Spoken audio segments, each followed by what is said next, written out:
Halo, kembali lagi bersama Arga dari Creative Trader di sini.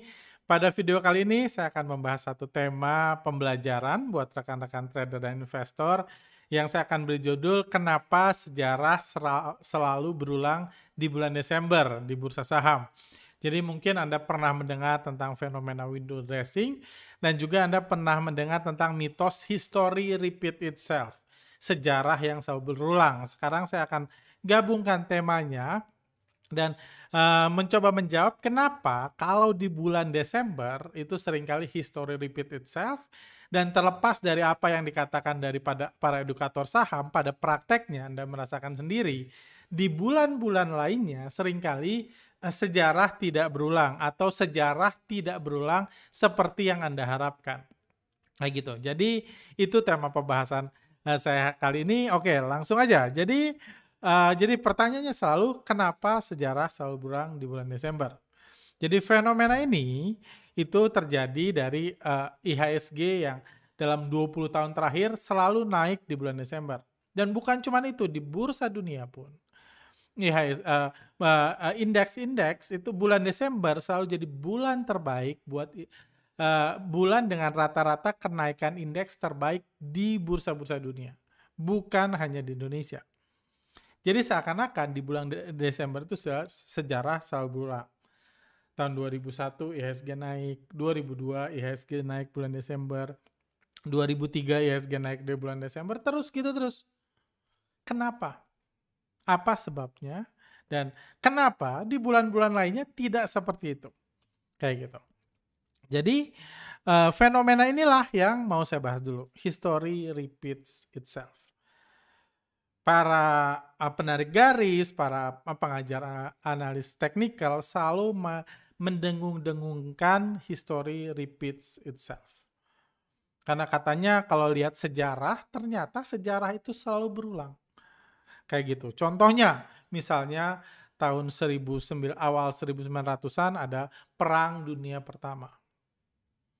Tahun 1940-an ada Perang Dunia Kedua. Makanya dibilang, tuh bener kan history repeat itself.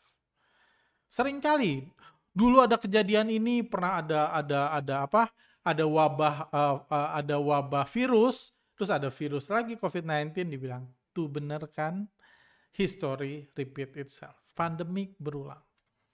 Ada tahun-tahun di mana Jakarta banjir, tahun selanjutnya banjir lagi, dibilang history repeat itself. Begitu juga dengan saham. Saham hari Senin lalu naik, hari Senin ini naik, dibilang history repeat itself. Senin depannya turun, dibilang wah 3 minggu lalu juga hari Seninnya turun. Oh berarti history repeat itself. Sejarah selalu berulang. Ini contohnya, ada Perang Dunia Pertama, ada Perang Dunia Kedua, berarti history repeat itself. Sejarah berulang. Itu pemahamannya. Saya akan mengangkat satu tema menarik, yaitu tema yang mungkin saya harap sebagian dari Anda mengikuti atau mengenal, tapi ya kalau nggak mengenal pun saya akan coba kasih introduction untuk menjelaskan tentang fenomena sepak bola. Saya pilih fenomena ini karena tentang Real Madrid, salah satu tim terbesar di dunia, tim sepak bola terbesar di dunia, pernah menjuarai Liga Champions sebanyak 3 tahun berturut-turut. Lawannya berbeda-beda di 3 tahun yang berbeda, tapi dia juara tahun 2016, 2017, dan 2018. History repeat itself. 2016 dia menang, 2017 dia menang, 2018 pun dia menang, terulang sejarah. Real Madrid menjadi juara. Kayak gitu. Jadi, karena itu, nanti saya akan highlight lebih dalam tentang ini. Karena itu, banyak orang percaya karena sejarah selalu berulang, maka banyak orang percaya kita bisa memprediksi masa depan dengan melihat masa lalu. Karena sejarah berulang. Real Madrid juara 2016, 2017, 2018. Oh, berarti 2019-nya juara. Oh, berarti 2020-nya juara. Kenapa? Karena sejarah berulang. Jadi banyak orang menganggap dengan melihat sejarah kita bisa memprediksi masa depan. Itu juga yang diangkat oleh para pengajar analisa teknikal. Kenapa? Karena kerjanya itu menghubung-hubungkan sejarah. Kerjanya ngeliatin sejarah, memberi nama candlestick, dan lain-lain. Kenapa dia kayak gitu? Bukan karena kurang kerjaan. Bukan. Itu karena mereka mungkin percaya atau mungkin diajarkan atau mungkin punya kepentingan untuk mengatakan sejarah, kalau kita bisa melihat sejarah, maka kita akan memprediksi masa depan. Bisa memprediksi masa depan. Artinya, kalau history repeats itself, berarti kalau ada perang dunia pertama, ada perang dunia kedua, berarti akan ada perang dunia ketiga. Itu pembahasannya. Benar atau enggak, kita nggak tahu. Tapi kalau suatu hari akan ada perang dunia ketiga, maka para orang yang suka ngubung-ngubungin sejarah itu akan bilang history repeats itself. Sejarah selalu berulang. Perang dunia pertama, perang dunia kedua, perang dunia ketiga. Tapi ini nggak menjelaskan kapan perangnya. Nggak menjelaskan kenapa perangnya. Dan lain-lain. Dan banyak orang mempertanyakan, masa sih benar akan ada perang dunia ketiga? Orang yang skeptis. Bahkan ada orang mengangkat, if history repeats itself, I'm getting a dinosaur. Jadi kalau sejarah akan berulang, berarti nanti akan ada dinosaurus lagi kan? Ada sejarah berulang. Katanya dulu ada dinosaurus, kalau sejarah berulang, nanti juga akan ada dinosaurus. Benar atau salah? Nggak tahu. Gimana caranya? Nggak tahu. Tapi orang yang suka mengungkit-ngungkit sejarah itu akan bilang kalau suatu hari ada yang menciptakan dinosaurus lagi, akan dibilang history repeats itself. Dia nggak mau tahu gimana caranya. Dia hanya akan menunggu, menghubung-hubungkan, meramal, ngedukun, dan lain-lain. Itulah orang yang ngomong history repeats itself. Jadi pertanyaannya, orang akan mempertanyakan apakah benar akan ada perang dunia ketiga setelah ada ke-1, ke-2. Apakah benar kedepannya akan ada dinosaurus? Ini debatable. Dan orang yang pencinta sejarah ini nggak bisa didebat. Dia bilang, lu tunggu aja, nanti akan terulang. Ya gimana kita debatnya? Disuruh nunggu sama dia. Dia nggak pengen tahu gimana caranya ada dinosaurus, apa sebabnya ada perang dunia ketiga. Tapi dia percaya sejarah akan selalu berulang. Kita disuruh nunggu. Cuma balik lagi ke tema tadi, Real Madrid seperti ini. Ternyata setelah juara 2016, 2017, 2018, yang juara tahun 2019 bukan Real Madrid. Saya akan highlight ini untuk membantu Anda menjelaskan mana yang benar, mana yang salah. Menurut versi saya. Ternyata 2016, 17, 18 Real Madrid menang. 2019 yang menang Bayern Munich. Bayern Munich. Itu yang menang. Tetapi pas 2019 Bayern Munich yang menang, para sejarawan bisa bilang lagi, Bayern Munchen pernah menang tahun-tahun sebelumnya. Bener kan? History repeat itself. 2020 yang menang bukan Bayern Munchen, yang menang Chelsea. 2020, 2021, 2019, 2020 seperti itu. 2020 yang menang Bayern Munchen. Yang menang Chelsea. Dan ketika Chelsea menang, Chelsea juga ternyata menang, pernah menang beberapa tahun sebelumnya. Dia bilang, benar kan? History repeat itself. Jadi bagi orang yang ngotot, dia akan bilang sejarah selalu berulang. Tapi yang mana yang berulang? Kayak gitu. Tapi sejarah yang 3 tahun berturut-turut ini nggak berulang lagi. Tapi yang ini berulang, kayak gitu. Jadi sebenarnya kalau Anda benar-benar pengen memprediksi masa depan, pengen mencoba memprediksi masa depan, sebenarnya Anda nggak bisa kayak gitu. Karena tugas Anda bukan cuma ngubung-ngubungin setelah kejadian kan. Kalau Anda mau memprediksi siapa yang menang, Anda harus melihat alasan saya nggak bahas perang dunia karena saya bukan ahli sejarawan, akan repot juga kita bahas perang. Saya nggak akan bahas dinosaurus karena saya bukan paleontologi kayak gitu atau ini orang-orang yang meneliti fosil. Tapi saya suka nonton sepak bola. Bahkan beberapa tahun lalu di Piala Dunia itu saya banyak diteleponin orang karena pengen tahu prediksi saya, mereka mau judi bola. Gitu, karena dulu segitu freaknya sama sepak bola. Saya akan bahas ini dan saya percaya ini tema yang menurut saya lebih relevan juga buat Anda, yaitu tema Real Madrid dibanding Perang Dunia atau dinosaurus. Kayak gitu. Alasan mengapa Madrid bisa juara Liga Champions 2016-2018. Jadi ada alasannya. Bukan karena sejarah. Hanya karena sejarah berulang, maka tim-tim lain mengalah semua supaya Real Madrid juara. Bukan seperti itu kalau Anda nonton sepak bola. Kayak gitu. Kalau Anda mengerti, Anda bukan sejarawan, tapi Anda orang yang memahami sepak bola, Anda akan mengetahui alasannya. Pertama, karena beberapa tahun sebelum 2016 sampai 2018, Real Madrid adalah tim terkaya yang punya uang untuk membeli pemain termahal di dunia selama bertahun-tahun berturut-turut. Yang menyebabkan dia menang adalah dia pernah beli pemain namanya Cristiano Ronaldo, mungkin Anda kenal, Gareth Bale, Luka Modric, dan lain-lain. Ini menyebabkan mereka, ini yang jadi tulang punggung mereka untuk menjadi juara 3 tahun berturut-turut. Itu satu alasannya. Dia membeli pemain terbaik dan termahal di dunia selama bertahun-tahun, jadi timnya kuat. Jadi dia menang kompetisi klub paling bergengsi. Bukan cuma itu, dia juga sukses membeli pemain muda berbakat yang berhasil menjadi pemain kelas dunia. Setiap tim besar mimpinya adalah beli pemain muda berbakat dari tim-tim di seluruh dunia. Mereka beli dan berharap dia jadi pemain kelas dunia. Beli waktu murah, waktu muda, lama-lama dia besar di tim besar itu jadi pemain terbesar di dunia. Jadi pemain kelas dunia. Setiap tim besar gitu. Real Madrid juga seperti itu. Dan kebetulan juga pada periode bertahun-tahun sebelumnya, Real Madrid sukses membeli pemain Sergio Ramos, Marcelo, Benzema, Casemiro, dan Varane.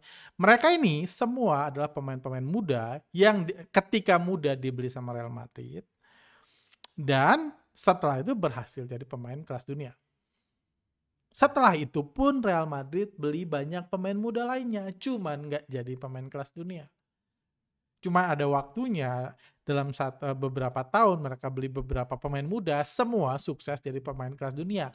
Pemain-pemain inilah yang jadi kunci Real Madrid bisa juara Piala Champions 3 tahun berturut-turut. Pemain bola itu 11, ini 3, ini 5, udah 8. Kayak gitu. Juga di tahun 2016 sampai 2018 para pemain-pemain tadi berada di puncak karir mereka dan usia produktif pada periode tersebut, termasuk Cristiano Ronaldo, dan dilatih pelatih yang dihormati termasuk Zidane. Anda boleh tanya sama orang yang ahli sepak bola lainnya, silahkan. Saya yakin mayoritas dari mereka akan setuju ini alasan Madrid juara Piala Champions 3 tahun berturut-turut. Nggak ada urusannya sama history repeat itself. Hanya karena 2017 mereka juara, bukan berarti tim lain semua mengalah sama Real Madrid supaya sejarah berulang. Nggak ada urusannya. Jadi itu cuma dihubung-hubungkan. Jadi Anda harus mengerti kenapanya. Kenapa bisa menang? Kenapa setelahnya nggak menang? Karena Cristiano Ronaldo keluar. Karena Zidane keluar. Pemain-pemain ini dia udah menjadi lebih tua semua. Udah turun performanya. Dan yang lain. Jadi mereka kedepannya nggak jadi tim terbaik lagi. Jadi mereka kalah. Sesimpel itu.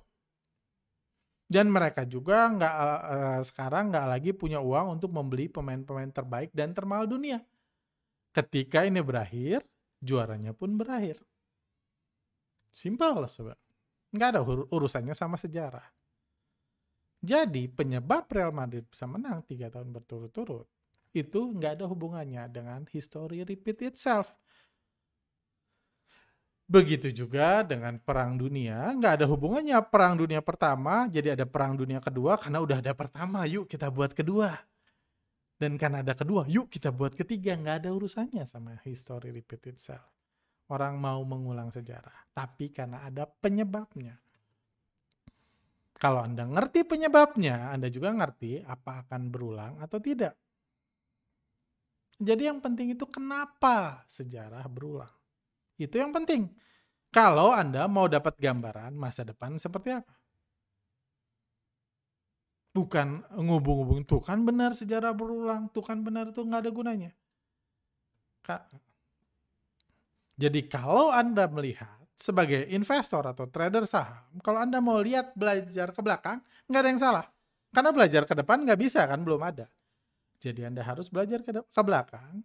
Tapi kalau Anda ngelihat pola-pola, pattern-pattern, sesuatu sejarah yang berulang, maka Anda harus cari tahu kenapa. Karena kalau Anda tahu kenapa, berarti Anda bisa memprediksi ke depannya berulang lagi atau enggak. Kalau Anda nggak tahu kenapa, anggap aja cuma kebetulan. Contohnya, ini sekarang kita masuk ke bursa saham. Contohnya, IHSG berakhir menghijau analis wanti-wanti adanya aksi profit taking. Ini hari Jumat. Jadi dulu salah satu kecap yang saya awal-awal diajarkan kepada saya, kalau mau jadi komentator saham bilang, kalau hari Jumat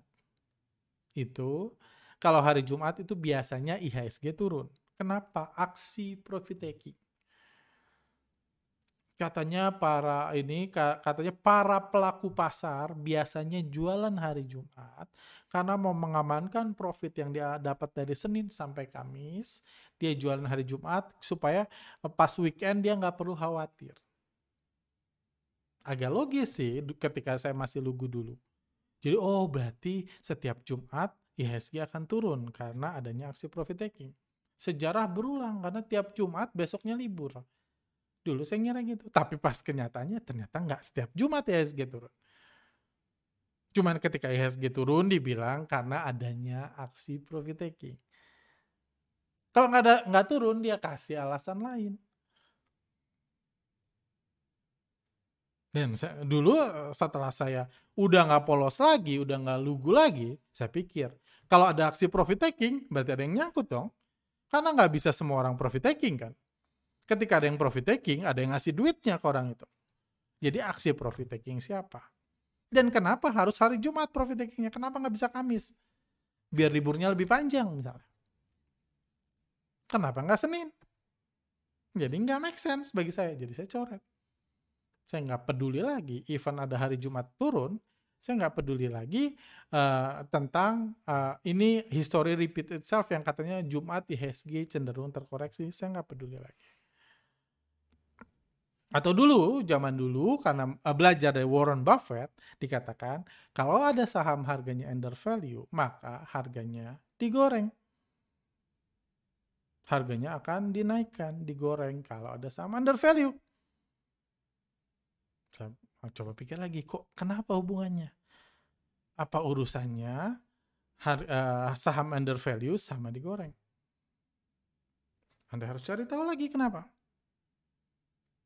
Karena harga saham diaturnya sama bandar. Kenapa bandar harus ngegoreng saham yang under value?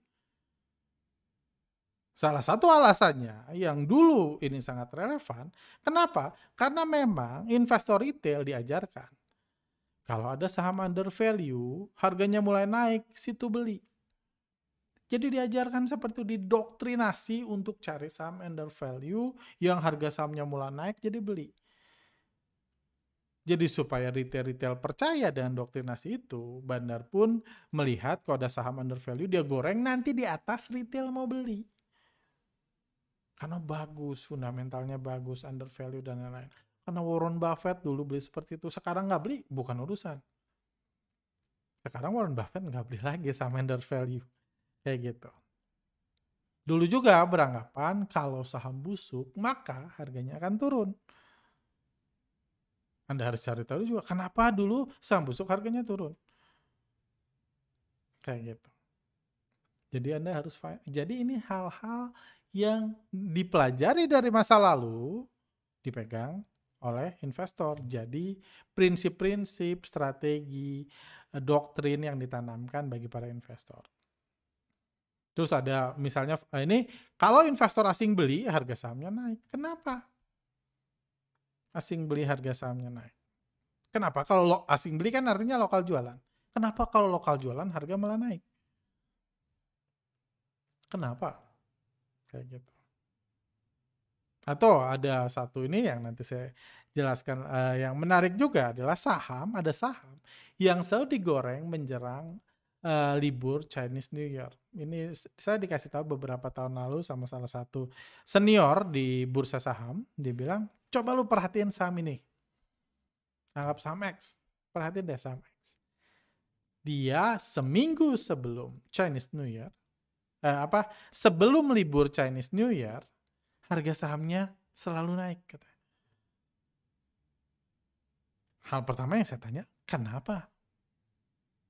Karena saya nggak mau dijejelin sejarah doang, saya pengen mengerti kenapa. Saya tanya ke dia, kenapa harga saham itu, yang saya nggak bisa cerita sahamnya, harga saham tersebut selalu naik sebelum libur Chinese New Year. Dia bilang ini yang punya perusahaannya dari Chinese totok banget. Dia nganggap perusahaannya akan hoki, keluarganya akan tambah kaya kalau menjelang Chinese New Year harga sahamnya naik. Itu sebabnya setiap tahun harga sahamnya menjelang libur Chinese New Year dinaikin. Oh, saya bilang, oh keren juga, thank you loh informasinya. Jadi itu alasannya. Bukan karena fundamentalnya bagus, bukan karena fundamentalnya jelek, bukan karena dia jualannya besar di Chinese New Year, bukan karena itu, karena ini kepercayaan yang punya, yang ngatur harga sahamnya. Seperti itu. Begitu juga dengan misalnya bulan Desember. Bulan Desember kita lihat IHSG selalu hampir selalu naik. Cuman 2001 ini turun, tahun 2000 ya, 2000 turun, misalnya selalu naik, selalu hijau. Yang lain hijau merah, di bulan Desember selalu hijau. Kenapa? Nanti kita bahas. Atau kita lihat ada bulan-bulan yang dimana IHSG sering turun. Ini sampai 2019, misalnya bulan Maret IHSG 15 kali naik. Bulan Maret itu IHSG cenderung selalu naik. Probability naiknya sangat besar. Dari 20 tahun 15 kali naik, 5 kali turun. Ada di bulan Agustus dan di bulan November seringnya turun. 8 kali naik, 12 kali turun, 9 kali naik, 11 kali turun. Jadi ini tahun-tahun di mana sejarah sering berulang. Harga saham di mana IHSG sering naik di bulan Maret, sering turun di bulan Agustus dan November. Itu histori. Tapi kita nggak tahu kenapa. Cuman itu sejarahnya. Oke. Dan satu hal yang saya mau angkat juga di sini adalah karena harga saham selalu bergerak naik turun setiap hari, maka dalam jangka panjang pasti ada sejarah yang berulang jika kita mencarinya dengan usaha keras. Namun sejarah mana yang akan kembali berulang di masa yang akan datang, murni keputusan bandar yang mengatur harga saham. Harga saham itu kan cuma bisa naik atau turun, naik atau turun. Jadi kalau candlestick-nya ada 5.000, akan pasti ada 10.000, akan pasti ada sejarah-sejarah yang berulang. Ada hari-hari di mana dia naik ketika nyentuh MA10. Ada hari-hari yang dia akan naik ketika nyentuh MA15. Berarti MA10 nggak naik, MA15 baru dia naik. Ada hari-hari yang nyentuh MA20. Berarti 10 nggak naik, 15 nggak naik, tapi 20 dia naik. Juga MA50, MA100, MACD, Bollinger Band, dan lain-lain. Tinggal kita nyarinya dengan usaha keras saja. Karena pilihannya cuma naik turun pasti akan berulang. Sama seperti ini kan, naik turun pasti ada pengulangan. Tapi kita nggak tahu sama sekali kenapa bandar melakukan itu. Jadi itu nggak membantu sama sekali untuk mengetahui kita besok harganya naik atau turun. Sejarah mana yang berulang? Karena mungkin ada 7 sejarah yang mengatakan besok naik, ada 9 sejarah yang mengatakan besok turun. Mau naik, mau turun, ada yang berulang, tapi yang mana? Kayak gitu. Dan hal lain, terakhir yang mau saya bahas adalah adalah stock market 2.0. Tadi kita bahas apa yang terjadi di Real Madrid, perubahan ketika Cristiano Ronaldo keluar, Zidane keluar, pemain-pemainnya jadi tambah tua, itu membuat dia nggak juara Piala Champions lagi. Jadi perubahan besar bisa membuat sejarah nggak berulang lagi. Karena ada alasan kenapa Real Madrid naik. Begitu juga ada alasan kenapa di masa lalu di bursa saham hal-hal tadi berulang. Dan kenapa mungkin sebagiannya nggak berulang. Kita lihat sejarahnya. Jadi karena pada dasarnya kalau ada history repeats itself, kita harus find out why, kenapa sejarah itu berulang. Contohnya, balik ke cerita terakhir tadi, saham yang selalu digoreng menyerang Chinese New Year. Saya lihat nih, di 2021, Chinese New Year kan kalau nggak salah tanggal berapa, 12 Februari atau berapa, saya lupa ngecek lagi 12 Februari, saya lihat ke saham itu. Pertama saya cari tahu dulu, pemiliknya masih sama atau beda. Kepemilikannya jangan-jangan udah meninggal kah, segala macam. Saya lihat, oh ternyata masih sama. Belum ada perubahan. Terus saya lihat lagi, oh berarti belum ada perubahan, berarti masih ada keinginan yang sama. Dan saya lihat, menjelang libur Chinese New Year tahun ini, saham itu naik lagi. Ada urusannya sama stock market 2.0? Nggak ada urusan. Karena saham ini digoreng, itu murni karena kepercayaan dari pemilik. History repeats itself.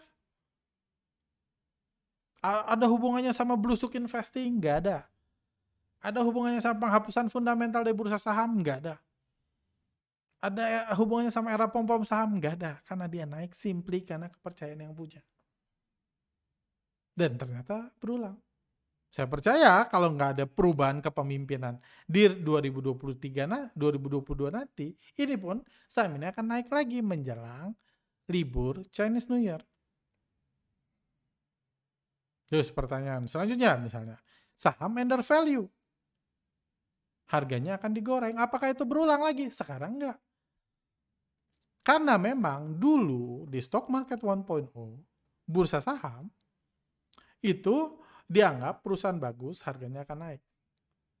Orang jadi pengen berbondong-bondong beli saham yang under value, yang fundamentalnya bagus, maka bandar akan dengan senang hati menggoreng saham itu supaya bisa menyerap uang retail di saham itu. Karena fundamentalnya bagus, karena under value.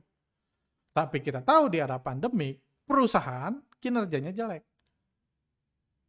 Perusahaan kinerjanya turun, labanya turun, profitnya turun, dan lain-lain. Kalau pakai logika yang sama, harga sahamnya harus turun. Cuma kalau semuanya turun, bandar cari duit gimana? Apalagi orang bingung mau ngebeliin apa ketika pandemik, segala nggak bisa, uangnya dimasukin ke bursa saham. Akhirnya bandar memutuskan, ya udah kita nggak usah ada urusan lagi. Nggak usah ada urusan lagi sama fundamental kita hapus, harga sahamnya kita goreng aja. Tapi fundamentalnya jelek, kagak urusan. Kita goreng aja sahamnya. Karena banyak yang mau beli. Kalau mereka beli harganya turun terus, lama-lama mereka nggak jadi beli. Nanti beli uang palsu. Nanti beli janda bolong uangnya. Mendingan kita goreng sahamnya supaya mereka beli saham. Tapi fundamentalnya turun, perusahaannya mau bangkrut. Itu bukan urusan. Kan harga saham bandar yang atur. Jadi, karena stock market 2.0, saham under value, harganya nggak digoreng lagi. Sementara saham busuk, dulu yang harganya turun, sekarang saham busuk udah digoreng, bukan langsung turun, banyak yang terus bergerak naik. Perusahaannya belum ada, perusahaannya rugi, perusahaannya udah berhenti memberikan laporan keuangan, dan lain-lain, harganya bisa naik ribuan %. Karena salah satunya generasi FOMO itu senang banget saham-saham busuk. Ya kalau mereka senang ya kita jual ke mereka lah. Kalau harganya gocap gimana jual ke mereka? Gimana jual ke generasi FOMO, anak-anak ajaib, dan lain-lain yang kegandrungan saham busuk? Ya kita goreng aja. Nggak harus turun, terus aja digoreng, naik turun, supaya bisa menyerap uang mereka. Itu perubahan stock market 2.0. Jadi sejarah ini, di mana saham busuk cuma naik sebentar, udah itu digocapkan delisting, nggak berulang lagi. Kenapa? Karena stock market 2.0. Karena ada alasannya. Kenapa saham yang dibeli investor asing harga sahamnya masih naik? Karena ada alasannya juga kan. Alasannya apa? Karena asing sampai sekarang beli saham pengennya untung. Belum ada tuh penyebab, karena stock market 2.0 asing kalau beli saham dia pengennya rugi. Jadi setelah dia beli dari lokal di harga mahal, dia akan banting, dia cut loss di harga murah. Enggak kan? Sampai sekarang ketika asing beli dia pengennya dia pengennya untung. Dan caranya untung adalah beli di bawah, jual di atas. Jadi dia kerek naik harganya, nanti jual ke lokal di harga atas. Karena asing yang mutusin harga saham-saham blue chip misalnya, yang atur. Terus apa hubungannya sama stock market 2.0? Enggak ada. Karena asing tetap pengen untung. Tetap akumulasi di bawah, jual di atas. Karena sampai sekarang cara untung masih gitu kan. Kayak gitu. Dan menariknya lagi, kalau kita lihat secara historis, ada perubahan-perubahan juga kalau kita lihat statistik. Misalnya di sini bulan Maret seperti kita bahas, itu salah satu bulan terbaik IHSG sampai 2019. Sebelum dimulainya pandemik dan stock market 2.0. Di bulan Maret. Tapi bulan Maret 2020 IHSG turun 16%. Bulan Maret 2021 turun 4%.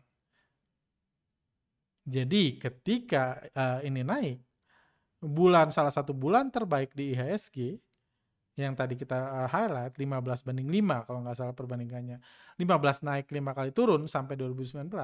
Di 2020-2021 bulan Maret justru jadi bulan terburuk di IHSG. Kenapa bisa gini? Karena ya di era baru stock market 2.0. Bulan Agustus dibilang sebagai salah satu bulan terburuk. Tapi bulan Agustus 2020 harganya naik 1,32%, 2021, 2020 juga 1,7%. Jadi kinerja di bulan Agustus jadi baik meskipun sampai 2019 harganya turun. Bulan November tadi dibilang salah satu bulan yang IHSG paling sering turun. Tapi di bulan 2020 lalu IHSG naik 9,44% di bulan November. Kenaikan IHSG terbesarnya at least 10 tahun terakhir, sebulan naik 9,4% di bulan di mana IHSG biasanya turun, yang katanya sering turun. Jadi dari sini kita bisa lihat betapa fananya histori, pemahaman sejarah selalu berulang kalau kita nggak tahu sebabnya. Kita nggak tahu sebabnya kenapa bulan Maret ini IHSG sering naik sampai 2019 atau kenapa turun 2020-2021. Karena nggak tahu sebabnya, ya nggak usah dipegang.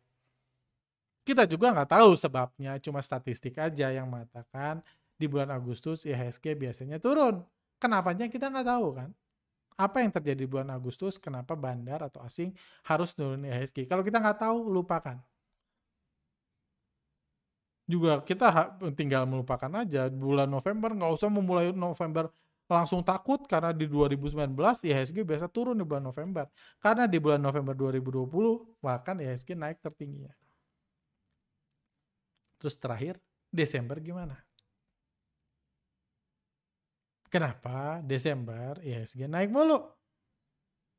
Secara statistik naik mulu. Tapi apakah di stock market 2.0 ini akan nggak jadi naik? Apakah berubah atau tidak? Pertanyaan itu yang harus Anda cari jawabannya. Caranya gimana? Cari tahu kenapa di bulan Desember bandar perlu menaikkan IHSG. Di 2020 lalu naik 6,5% di bulan Desember. Jadi di at least ini stock market 2.0 naik 6,5%. Kayak gitu. Jadi trennya masih berulang. Jadi seperti itu, karena kita harus find out why, saya akan coba jelaskan ulang kenapa bandar harus naikin harga saham di bulan Desember. Karena kenyataannya bulan Desember adalah bulan di mana kondisi market dunia relatif konstan dari tahun ke tahun. Pada bulan Desember, emiten biasanya tidak membuat kebijakan besar. Para aset manajemen juga tidak melakukan perubahan besar dalam portfolio yang dikelolanya. Satu-satunya kepentingan terbesar yang ada di market adalah mempercantik laporan akhir tahun. Itu sebabnya kenapa bulan Desember harus naik. Kenapa harga saham harus naik di bulan Desember. Jadi di bulan Januari seringkali ada kejadian besar, ada perubahan portfolio besar, atau ada perubahan strategi besar, atau ada akuisisi dan lain. Di bulan Februari atau Maret biasanya ada laporan keuangan yang mengecewakan, yang jelek, dan lain-lain. Yang membuat mungkin big player, bandar atau retail merubah aksinya terhadap perusahaan itu. Dan banyak kejadian-kejadian lainnya terjadi di bulan-bulan lain. Tapi bulan Desember biasanya kejadian itu nggak ada. Nggak ada kepentingan besar, satu-satunya kepentingan adalah mempercantik laporan akhir tahun. Bulan Desember, semua orang, mau stock market 2.0, 1.0, semua menganggap ini penutupan tahun. Let's finish the year strong. Tujuannya itu. Saya belum pernah orang manapun, stock market 2.0, trader saham atau bilang, yuk kita akhiri tahun ini dengan keterpurukan, nggak pernah. Mau dari Januari sampai Novembernya terpuruk, dia nggak akan mikir Desember ini harus semakin terpuruk. Belum pernah ketemu orang seperti itu. Jadi tujuannya sama dan nggak ada hal-hal besar yang menghalangi hal tersebut. Bukan cuma itu, yang lebih penting adalah reksadana atau aset manajemen kinerjanya dicatat setiap akhir tahun dan akan dijadikan benchmark pada tahun-tahun selanjutnya. Jadi kalau Anda lihat reksadana, Anda lihat marketingnya akan nunjukin ini performa kinerja reksadana kami setiap tahun. 2015 gini, 2016 gini, 2017 gini, 2020 gini, dan lain-lain. Jadi yang dicatat adalah kinerja sampai penutupan tahun. Itu yang dicatat, nggak ada yang lain. Sampai penutupan tahun. Penutupan tahun itu biasanya di IHSG adalah 30 Desember tahun tersebut. Jadi artinya yang dicatat adalah penutupan tahun. Jadi mereka nggak peduli tanggal 3 Januari gimana, 11 Oktober gimana, 4 Maret gimana, 30 September gimana, mereka nggak peduli itu semua. Karena yang dicatat cuma awal sampai akhir tahun. Jadi mereka tentunya pengen akhir tahun sebaik mungkin, supaya reksadananya kinerjanya terlihat bagus. Juga manajer investasi, bonusnya akan dihitung berdasarkan kinerja dana kelolaannya sampai akhir tahun juga. Bonus kinerja tahunan, dihitungnya sampai kapan? Sampai akhir Desember. Enggak kan sampai 3 Oktober ya, enggak. Sampai akhir Desember. Jadi kalau mau dipercantik, mau dandan pada akhir Desember. Bahkan ada beberapa emiten atau pemilik yang mempedulikan pergerakan harga sahamnya di market di akhir tahun. Hal ini menyebabkan pihak-pihak tersebut akan berusaha untuk mengangkat dan menjaga harga saham yang dimiliki sampai akhir bulan Desember. Itu alasannya.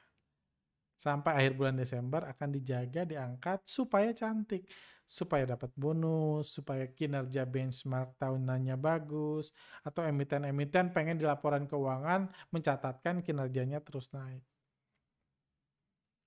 Jadi ini yang menyebabkan di bulan Desember harga saham selalu bergerak naik.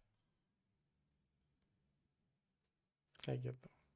Kalau ada kepentingannya sama manajer investasi, reksadana, juga emiten-emiten yang pengen harga sahamnya naik, maka harga saham tersebut perlu dinaikkan di bulan Desember. Ini nggak ada di bulan November, ini nggak ada di bulan Oktober, nggak ada di bulan Agustus, nggak ada bulan April, juga nggak ada. Ini hanya ada di bulan Desember. Mau stock market 2.0, 1.0, sama aja. Ini hanya ada di bulan Desember. Itu sebabnya ada saham-saham yang nggak naik di bulan Desember.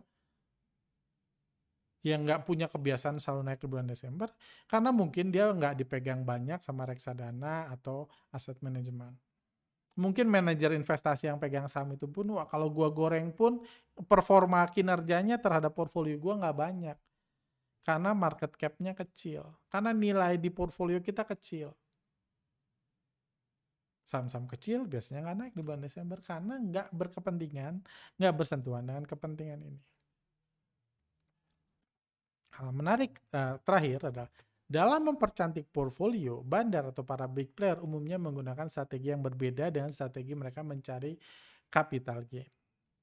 Nah, ketika mencari capital gain, bandar beli di harga bawah, naikin harga, terus jual di harga atas. Itu sebabnya bandar sering kali merubah strateginya ketika banyak investor retail yang masuk di fase akumulasi karena akan merepotkan mereka ketika melakukan profit taking lainnya. Jadi di bulan Januari sampai bulan November, bandar-bandar ini juga ngatur pergerakan harga saham. Cuma umumnya tujuannya adalah mencari capital gain. Beli di bawah, goreng ke atas, jual ke retail di atas. Itu tujuannya. Nyari cuan, nyari cash. Dari Januari sampai Desember, sampai November, itu tujuannya. Jadi kalau retail ikut, wah diusir dulu nih. Nanti retail ikutnya di atas, pas gue profit taking, lu jangan beli sekarang. Gue butuh uang lu di harga atas, bukan sekarang. Jadi kalau banyak retail yang menumpangi, maka harga sahamnya bisa merepotkan bandar. Itu sebabnya misalnya per 6 Desember nanti rencananya retail ditutup matanya satu. Pas jam market ditutup supaya nggak banyak yang menunggangi aksi piggy backing, itu nggak banyak. Supaya mengganggu bandar mencari keuntungan. Karena retail fokusnya adalah menyerap uang dari retail, bukan retail menyerap keuntungan dari bandar. Kayak gitu. Jadi itu yang terjadi di bulan Januari sampai November.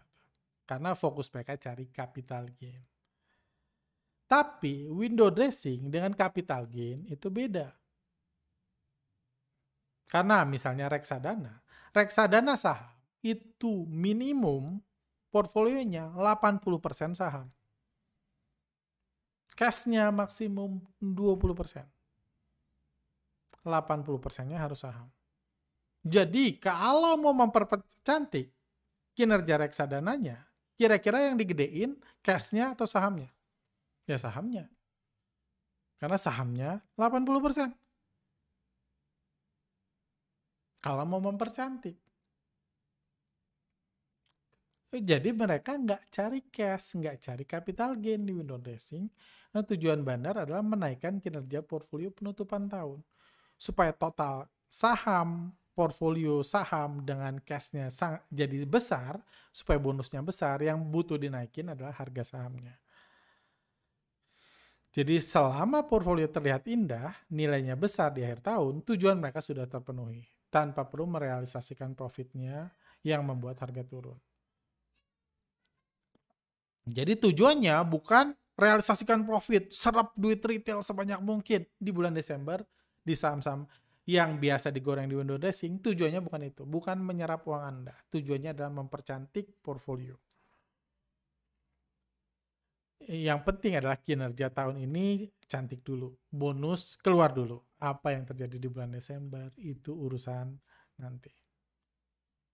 Itulah menariknya window dressing.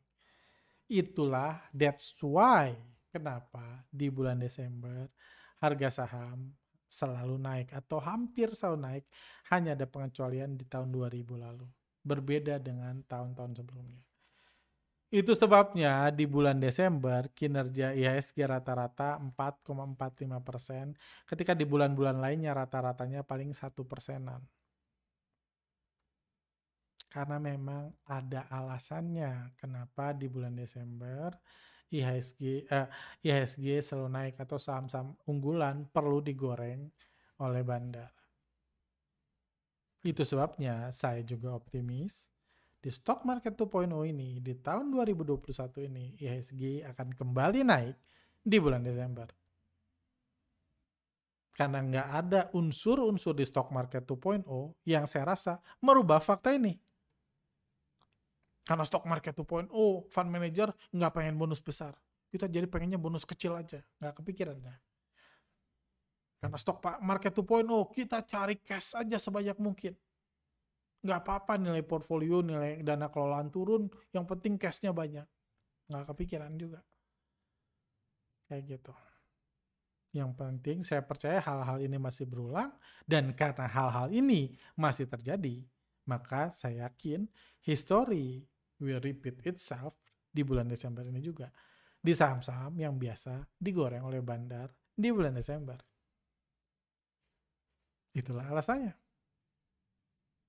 Kayak gitu. Dan menurut saya, itu juga yang selalu kami bahas setiap tahun. Momentum window dressing ini sangat menarik untuk dimanfaatkan oleh para investor retail untuk mengoleksi saham-saham yang biasa dikerek di bulan Desember. Kami riset. Setiap tahun kami riset saham-saham apa aja yang naik di bulan Desember. Yang paling sering dinaikin di bulan Desember. Ada yang dinaikinnya dari awal Desember, ada yang dari pertengahan Desember, ada yang after libur Natal selalu baru digoreng, ada saham-sahamnya, dan kami riset. Dan kami incar kesempatan tersebut untuk membeli saham. Itu sebabnya juga di bulan November, menjelang penutupan Desember, saya berharap IHSG itu turun sedalam-dalamnya. Supaya Desembernya maksimal. Seperti itu. Karena ya sebagai retail saya cuma nyari cuan doang kan. Saya nggak butuh portfolio saya full cash atau full stock, saya nggak dapat bonus kinerja akhir tahun dan lain-lain, saya nyari cuan doang. Mumpung bandar perlu naikin harga, saya numpang, saya ngikut. Saya jadi penumpang gelap. Lu yang butuh, gue ikut cuannya. Seperti itu. Dan jadi itu sebabnya setiap bulan Desember saya selalu optimis ini kesempatan buat investor retail mencari profit. Ingat, di saham-saham yang butuh dikerek bandar yang masuk kategori ini. Nggak semua saham selalu naik di bulan Desember.